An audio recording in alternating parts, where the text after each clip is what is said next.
Fellow hikers, welcome to Meadow Adventure Book expansion. This big Meadow expansion introduces 6 new hike scenarios that can be played individually or combined as a campaign, the hiking mode. The major addition of this expansion is the Adventure Book.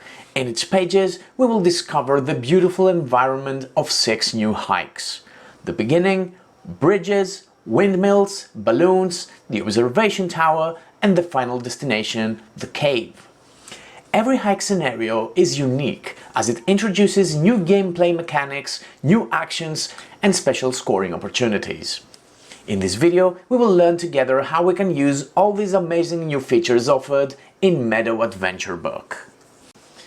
To play Meadow Adventure Book, a copy of Meadow base game is required, and make sure that you also include the cards and gold token of Envelope U Big Encounters, which is also found in your base game box.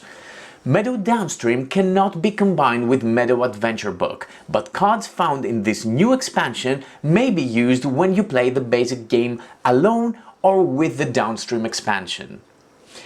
Each of the 6 hikes is played using special and unique components. After you assemble the 6 hike component boxes, place all corresponding components by checking the symbols on the punch boards. Then you have the Adventure Book and notch tokens, which are used in all hikes. To play a hike, you need to go to the book's page corresponding to the hike and then attach the notch tokens depending on the number of players in the game. You attach the big token in a 1 or 2 players game. In a 3 players game you also add 1 small token, and in a full 4 players game you attach all of them. The Adventure Book replaces entirely the campfire board we know from the base game. The notch tokens provide new path token locations for the players. Also, there are 4 additional player markers that are used in specific hikes. As we said, each hike can be played as an individual scenario, and the winner will be the player that accumulates the highest victory point score. In addition to that, players can play the game in hiking mode. In hiking mode, players will play all 6 hikes in no particular order. This mode introduces a star scoring system that will determine the winner of the whole campaign. The winner of each hike collects 2 stars and the second player 1 star. In addition to that, each hike offers special achievement objectives in order to collect additional stars. Stars of each hike are tracked in this achievements sheet. At the end of the campaign, the player that collected the most stars shall be the winner of the campaign. Hike 1 Beginning. In the first hike, players observe the sky and interact with the weather elements. In all hikes, you start by following steps 1 to 4 of the base game setup. This involves setting up the main board. Open the Adventure Book to the appropriate page, add the appropriate notches tokens, and place the round marker in the leftmost umbrella space. Shuffle all gold tokens from the base game and randomly fill all of these spaces on the book. Remaining tokens will not be used. Divide the weather cards to sunny and rainy cards, shuffle each deck and place the decks next to the book. Sunny cards on the left, rainy cards on the right. Then place 2 cards from each deck on the designated spaces on the book, facing upwards. Place weather tokens in player colors in the starting spaces of sun and rain tracks. Place the weather indicators, the die, and the various special tokens next to the book. All players take all normal player components from the base game. In this hike, players get an additional 5-value bonus token. The player last soaked by rain gains the first player token and will start the game. At the start of every round, you roll the die to determine the position of the 2 weather tokens on the main board. You make 1 roll for the sun token first and place it as indicated by this diagram on the book. For example, with this result, I should place the token in this notch. Then you repeat the process for the rain token. Important, if you get the same result, you must re-roll until you get a different one. Players can also place their path tokens in these spaces. When players gain a card from a column or a row with a weather token, by any means, they also gain 1 move in the corresponding weather track on the book. So if I got this card, I would gain 1 move of my marker on the rain track. And if I got this card, I would gain a move on the sun track. And if I got this card sitting on the intersection, I would choose the track I would move. Important, if due to an effect I gain 2 cards from the main board, I would still move only once. If you are in the last space of the track and you have to move, then you reset your marker to the initial space and gain a corresponding weather card in your hand. The empty card slot is immediately replenished. When you play weather cards, these are placed beneath a landscape card like this, and there can only be 1 weather card per landscape card. Apart from victory points, weather cards grant bonuses or actions which are performed right after you place the card. Some of these bonus actions are new, so let's check them out together. By performing this action, you take the corresponding ground token from the supply and place it on one of your ground cards. Now this card is treated as if it includes this ground type as well. Likewise, with this action, you take the corresponding token and add it on one of your observation cards. Now this card includes this symbol as well. This bonus makes the victory point value of the weather card to be equal to the victory point value of the landscape card it is attached. When you play this card, you immediately move your rain and sun markers by 1 space. Finally, this one is a placement requirement. You can only place this card on a landscape card that does not have a discovery card yet. After you place the card, no discovery card can be placed on this landscape. You can play this weather card just like a discovery card to indicate this. The effect of playing a path token on a book notch is exactly the same as in the base game. You perform the action on the path token and you may fulfill 1 goal. Goal tokens form pairs in the middle of the book. If after you place a path token you have the symbols of such a pair visible in your meadow and/or surroundings area, then you place your lowest value bonus token to the leftmost empty space of the corresponding track. Remember, in this hike you have 4 bonus tokens, so you can fulfill all goals once. All hikes also have 1 common space in the book that may accommodate any number of path tokens. The effects of placing a path token there varies depending on the hike. In this hike, the effect is to place 1 card in your meadow or surroundings area, and you may also fulfill a goal. All hikes in Meadow Adventure Book last for 6 rounds regardless of the player count, and after the 3rd round you replace the south deck holder with a north deck holder and discard all cards from the main board and refill it with new cards as normal. When the game ends, players calculate their score as normal, and in this hike they also add the victory point value of their markers in the weather tracks. For example, the red player will score another 3 points. The player with the most victory points wins, and if there is a tie, all tied players share their victory. If you play in hiking mode, then apart from the stars awarded for the first 2 places, you can also accomplish the following 2 achievements. You gain 1 star if you have at least one of your bonus markers in the first space of a goal track. Here, the blue and the yellow players will gain 1 star. You also gain 1 star if you have played at least 1 sunny and 1 rainy card in your tableau. Hike 2. Bridges. In hike bridges, players split their meadow and surroundings areas between the 2 sides of a bridge. Open the book in the appropriate page, attach the notches and place the round marker on the first footbridge space. Display the 5 special hike cards next to the book. Shuffle all gold tokens and place them to the designated spaces. Return excess tokens in the box. Players take all basic components and also 1 stream board. Then players take a random bridge token of each color and place them on the corresponding colored space of their stream board facing upwards. Excess bridge tokens will not be used. In the end of setup and after players have taken their initial cards from the main board, they will have 2 ground cards in their hand, 1 starting card and 1 from the E deck. Players will start with both of these cards in their meadow. 1, however, will have to be played on the left side of the bridge and the other on the right side. The player chooses. The player that last crossed the bridge by foot receives the first player token. In this hike, simply imagine you have 2 separate meadows. Whenever you play a ground card, you must decide on which side of the bridge you will play it.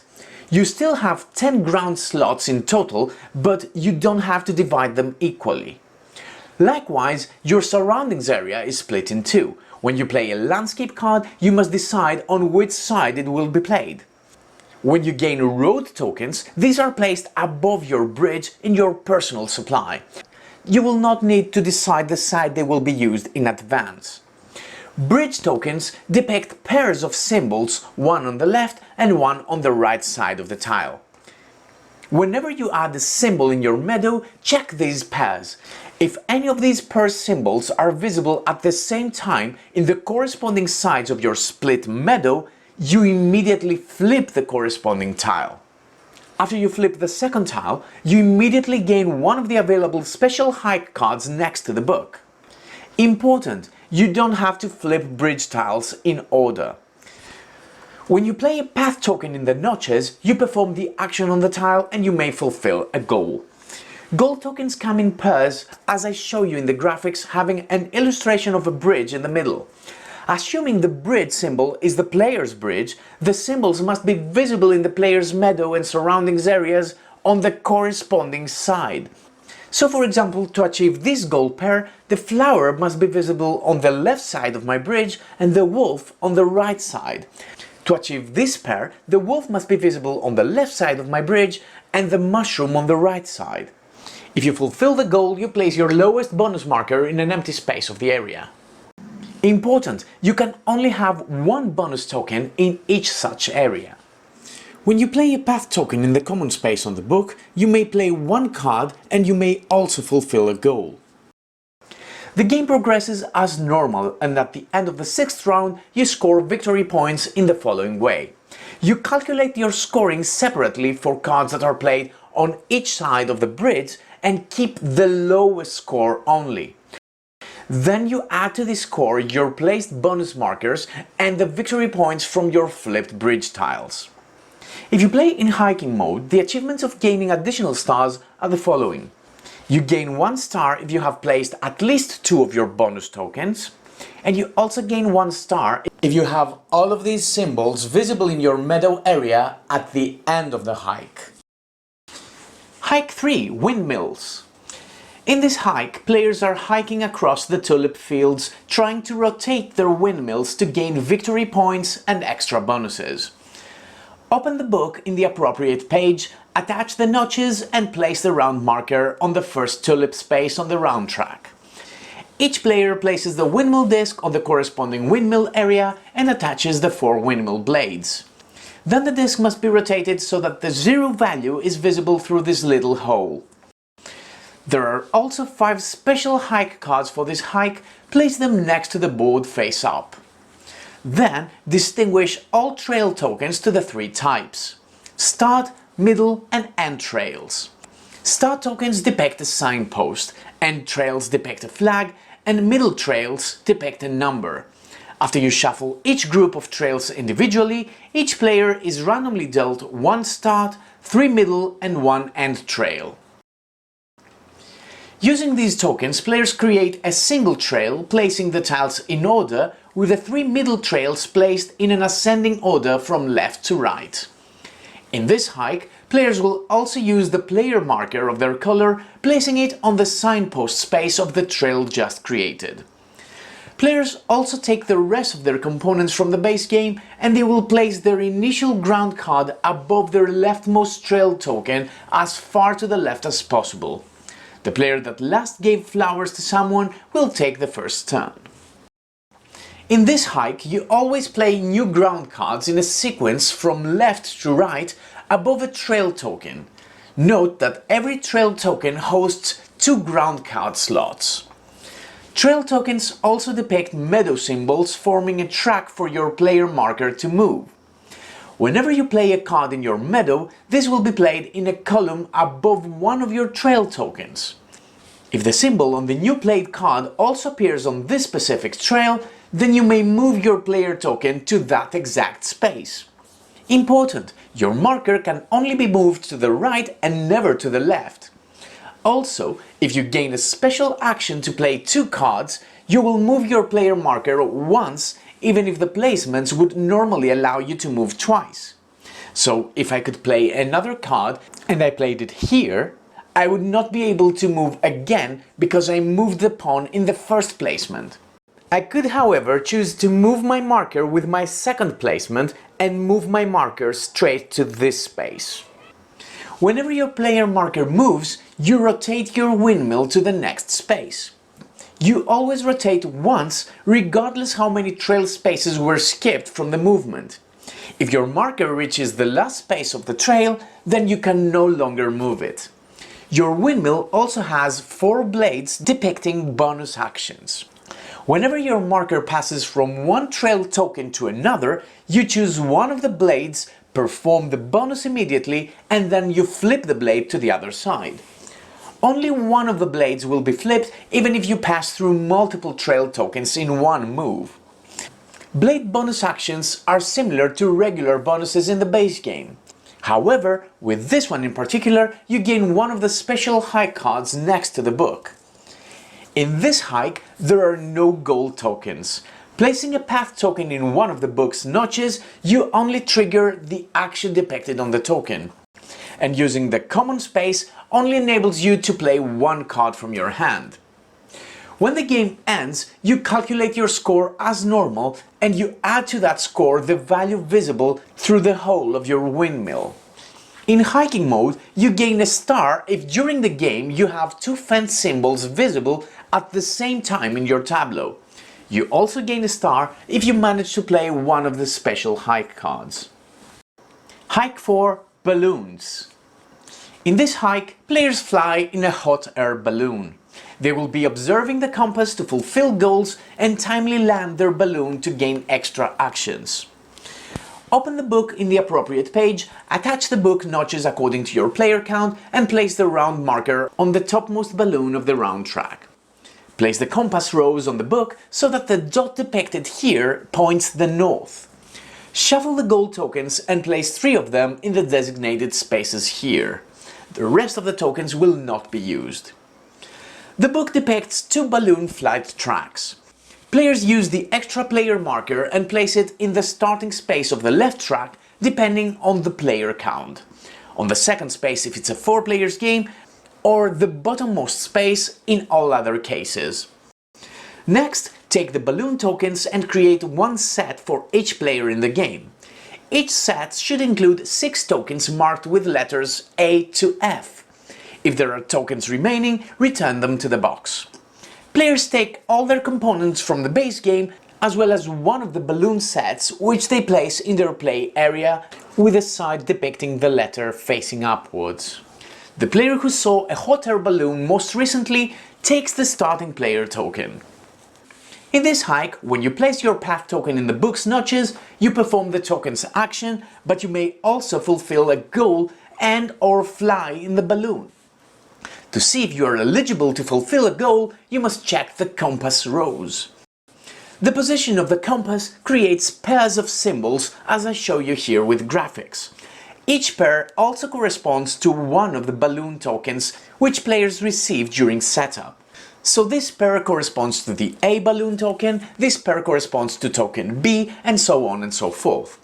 If the player has a pair of symbols visible in their play area, as well as the corresponding balloon token available with the letters showing, then the player flips the balloon token and will score that many points during scoring. Make note that as the compass will be rotated, the required pairs will change as well, but you know what to expect by consulting this diagram. When you fly the balloon, you move your player pawn 0 to 2 steps upwards depending on the path token you played and the values on this window of the compass. If you play the path token with the same number as the large number in the middle of the window, you gain 2 steps. If the number matches the smaller numbers, you only move once. If your number is not depicted in the window, you cannot move. If you played the token with a question mark, then it depends on which action you chose to copy. So if I played this path token to play 2 cards, then I have played a 4, and based on the compass, I am eligible to move 2 steps on the balloon track. As you move upwards on the left balloon track, you will be reaching spaces that indicate action bonuses. These are similar to action bonuses in the base game, and you may pause the video now to check them out. Important: you never trigger these bonuses when you reach them. These bonuses are triggered when you do a stopover. When you gain steps in the balloon track, you can also do a stopover. You can do a stopover before your first step or after any of your steps. When you do a stopover, you trigger all bonuses reached so far in the first balloon track, and then you move your pawn in the starting space of the second balloon track. If you still have more steps to take, you perform them in the new track. You will only stop over once in the entire hike. So in this example that I gained 2 steps, I can choose to do one of the steps at first, then do a stopover triggering all of these bonuses in any order, then move my marker to the second track and perform my last step starting from there. As you move upwards on the right balloon track, once you reach this space, you will place your 2-value bonus token on one of the balloon spaces. When you reach this space, you place your 3-value token, and when you reach that space, you place your 4-value token. This placement happens immediately when you reach the space. When you use the common space on the book, you may play 1 card, you may fulfill a goal, and you also fly the balloon for 1 step only. At the end of every round, the compass is rotated by 90 degrees. The direction of rotation is determined by the current position of the player or players who is higher on the balloon tracks. Every step on these tracks indicates a clockwise or anti-clockwise direction. Based in our example, the compass should be turned 90 degrees clockwise. When the hike ends, players gain points from their played cards and bonus markers, but also they gain points depicted on their flipped balloon tokens. In hiking mode, you gain a star if you reach the top space of any balloon track, and another star if you manage to flip all your 6 balloon tokens. Hike 5: Observation Tower. In this hike, players will try to create big columns of cards in their meadow area to climb higher in the observation tower and examine nature with their binoculars. Open the book in the appropriate page, attach the required notches and place the round marker in the bottom space of the mini tower round track. Take the horizon tiles and separate them based on their value: 1, 3 and 5 points. Place all 1-value tiles on this space of the tower in the first floor. Then shuffle the other 2 types and create 2 face-down stacks next to the book. Place 2 random 3-value tiles on the 3rd floor and 2 5-value tiles on the 6th floor. Take all gold tokens and randomly use 6 of them on the designated spaces of the 2nd, 3rd and 4th floors. Remaining tokens will not be used. This hike comes with 12 special hike cards. Shuffle them and create a face-down stack next to the book. Then flip the top 4 cards face up. You will also need the 6 special path tokens. Simply place them next to the book. Players get their starting components from the base game, but also a set of 5 tower player tokens and the player marker of their color. The player who used binoculars most recently gains the first player token for the first round. In this hike, at the beginning of all rounds except on the first, players must do the following. All players select one of the card columns in their meadow area and place one of their tower tokens beneath it. Important: the selected column must not already contain a tower token. These tokens will remain until the end of the hike, so I will not be able to select this column again. Then players count the cards in the column where they placed the token and place their player marker to the corresponding floor in the observation tower. Every floor offers specific binocular actions. We will see how players can use them in a bit. Then you shuffle all special path tokens and flip tokens equal to the players. Then, in player turn order, each player takes one of the available path tokens and discards one of their own tokens for the duration of the round. After players place their marker in the tower and take a special path token, the round starts. Special path tokens are used as normal tokens, but grant more actions, most of which are already known from the base game. For example, if I place this token here, I can take any 2 cards from the selected row, refilling the board after I select both of the cards, and then I will also play one of my cards. The most important feature of these tokens, however, is the binocular symbol, which gives you access to the actions of the observation tower. When you place your token in a book notch, you perform the action depicted on the tile as normal.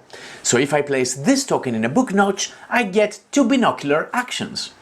You may select actions in the tower up to the level of your player marker, but when you gain multiple actions, you must select different ones. The first floor offers a binocular action with all common actions from the normal path tokens. Play 2 cards, take any card from the main board, take 2 roads, etc. So I could spend an action to gain 2 roads, but I cannot spend the second binocular action to play 2 cards because it's still the same binocular action.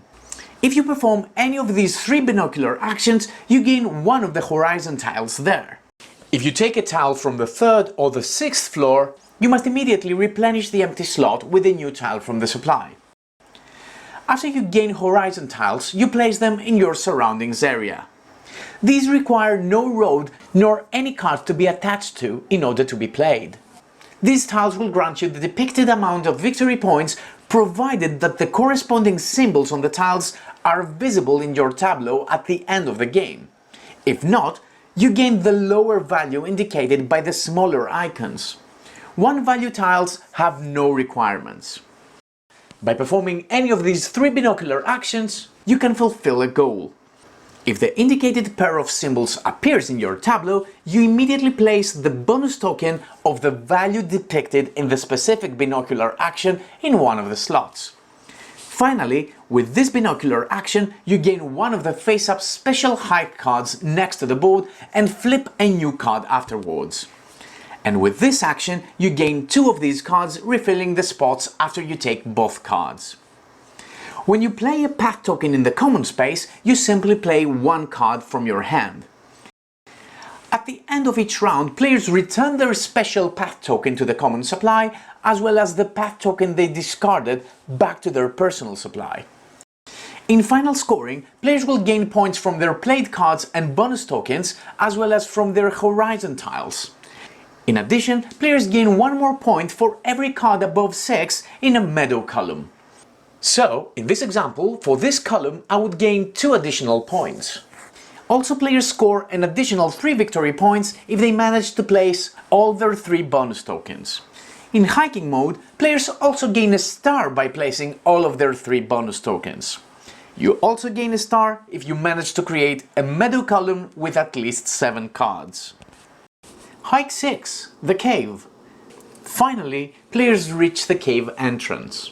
Players continue their adventure underground, where they will examine cave paintings and encounter strange plant and animal species.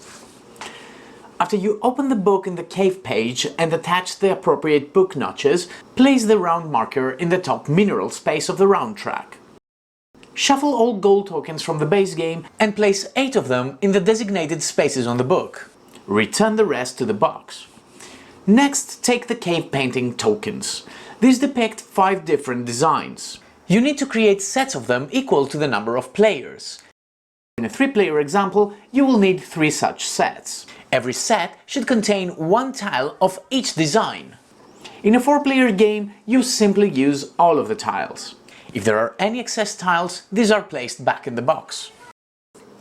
After you shuffle all applicable tiles, use them to randomly cover the appropriate spaces on the book based on the player count.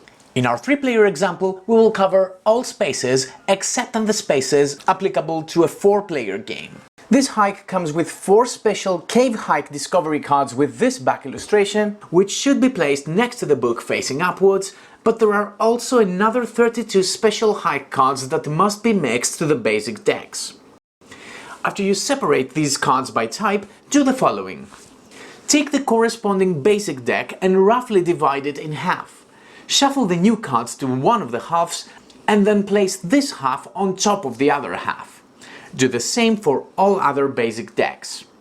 Players take all their components from the basic game as well as the player marker of their color, which is placed in the entrance cave space of the book. The player who held the shovel most recently takes the first player token and starts the game. When you place a token in the book notch, you perform the token's action as normal. In this hike, however, in addition to that, you can also take one painting tile from the book if the two symbols in the row and column of the selected painting appear in your personal tableau. Important, you cannot have more than one painting with the same design. After you gain a painting, you move your player marker to a connected area deeper into the cave. Keep in mind that you can only move towards the right and never backwards. All cave areas have special bonuses and actions which are triggered immediately. Most of these are pretty straightforward. If you reach or pass through this area, you will gain 3 victory points at the end of the game, and if you reach this final area, you will gain 6 points instead. When you reach this area, you immediately gain one of the 4 special cave observation cards next to the book. These 4 areas have a slot for a bonus marker. Important! You can only enter such an area if this slot is empty. After you enter, you get to place one of your own bonus markers. Which one depends on how many special high cards you have played in your tableau so far. With less than 4 cards played, you place the 2 value token. With 5 to 6 cards, you place the 3 value token, and with 7 or more cards, the 4 value token. When you play one of your path tokens in the common space, you play 1 card from your hand into your tableau, and you also get a chance to get a painting tile from the book if you can satisfy the symbol requirements as normal. In the end of the hike, players count their score from their played cards, their played bonus marker, and also +3 or +6 victory points if they reached this or this area respectively. In hiking mode, you gain a star if you manage to play a special cave discovery card. Also, a star will be awarded to the player who played the most additional hike cards in their tableau. In case of a tie, all tied players get the star.